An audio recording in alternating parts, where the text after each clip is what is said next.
J'ai commencé le chant en 1969 et c'est venu tout à fait par hasard. J'ai rencontré un jour un monsieur, un grand chef d'orchestre colmarien, monsieur Hubert Banmart, qui animait avec son orchestre la foire au vin. Et j'avais envie d'aller chanter avec ce monsieur, j'avais envie de faire ma première scène. Et je me souviens très bien, mon père est allé le demander. Il a sollicité une chanson avec ce monsieur et ce monsieur a accepté de me faire monter sur scène et c'est comme ça que tout a démarré.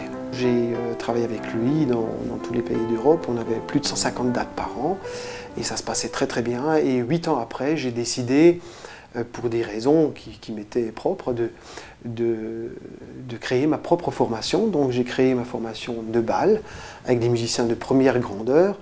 Et très vite, on a eu une très très bonne notoriété, et les contrats et les demandes s'enchaînaient, et le public commençait à adhérer de plus en plus. On a vraiment fait du très bon travail, et on a joué toutes les fêtes de la région, et même outre-Rhin, et même en Suisse, même en Autriche, on a vraiment travaillé partout. Mon public est un public de seniors, un public senior, très bon public, et ce public est essentiellement féminin. Et voilà, je ne m'explique pas pourquoi. C'est un public, c'est un très très bon public, très fidèle. Mais j'ai également des gens un peu plus jeunes qui me suivent régulièrement, qui achètent mes produits, qui viennent me voir. Et j'ai également des enfants qui m'aiment beaucoup. Alors le meilleur public, on dit toujours que c'est les enfants parce qu'ils sont très difficiles à satisfaire. Et je serais heureux et je serais vraiment aux anges si je pouvais si j'étais capable d'écrire des musiques pour enfants, mais je ne suis pas capable de le faire. On fait de la musique, vous savez, on écrit des textes, des paroles, des musiques, on a le droit d'inventer un petit peu des histoires, de créer des histoires de toutes pièces. Mais je travaille beaucoup sur l'émotion, je travaille beaucoup sur des histoires qui me sont arrivées, à des proches, effectivement. Oui. Quand on s'est aperçu que plus de 200 radios nous jouaient en France, en Belgique, dans tous les pays francophones, on s'est dit on va arrêter la musique d'écrire en allemand, on va privilégier le français puisque c'est ce qu'on fait de mieux. Aujourd'hui, on a les meilleurs résultats. Et après tout, on est en France et j'aimerais bien pouvoir élargir ma carrière en France. Je travaille toujours encore avec mes musiciens, mes propres musiciens avec lesquels je me produis, mais j'essaye de me produire de plus en plus en artiste solo, en chanteur soliste, donc sur bande musique ou avec d'autres musiciens qui sont donc fournis, si j'ose dire, par l'organisation, mais sinon j'essaye de travailler au niveau solo. Je suis dans la variété française, je dirais. Hein. Moi-même j'écoute un peu de tout, je suis musicien avant tout, j'ai beaucoup d'admiration et de respect pour tous les styles de musique, pour tous les musiciens, mais moi j'aime bien la bonne variété française.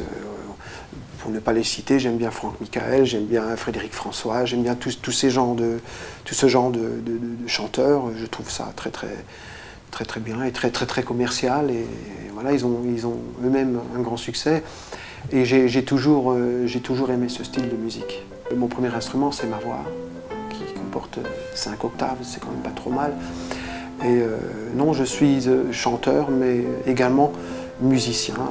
Et j'ai appris donc la musique, j'ai appris le solfège et j'ai appris parallèlement quelques instruments, une petite dizaine, on ne va pas les énumérer parce que ça fait une longue liste, mais effectivement oui, je joue entre autres du piano, de la batterie, de la guitare, de la trompette, tout ce qui concerne les textes en allemand ou en alsacien, puisque j'écrivais également en alsacien et en allemand, je les écris moi-même.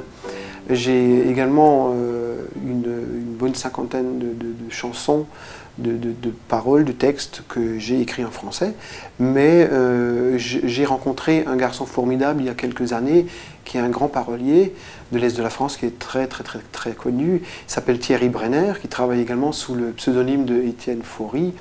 Et c'est avec lui que j'ai décidé de travailler, puisqu'on a vraiment fait du très bon travail récemment. Et donc, mes 3 derniers CD solo ont été écrits avec la collaboration de Thierry Brenner au niveau des textes. Je fais tout ce qu'on propose dans la mesure du possible. Il faut déjà que ça m'intéresse, c'est clair. Mais pour moi, une salle de 100 personnes est tout aussi importante qu'une salle de 3000 personnes. Donc, je fais mon boulot et je respecte beaucoup les gens qui viennent m'applaudir. Mais je me suis produit dans de tout petits établissements. Je veux dire qu'il n'y a pas... On ne brille pas par la grandeur des salles ou par le nombre d'entrées qu'on fait. On brille tout simplement parce qu'on donne le meilleur du sien.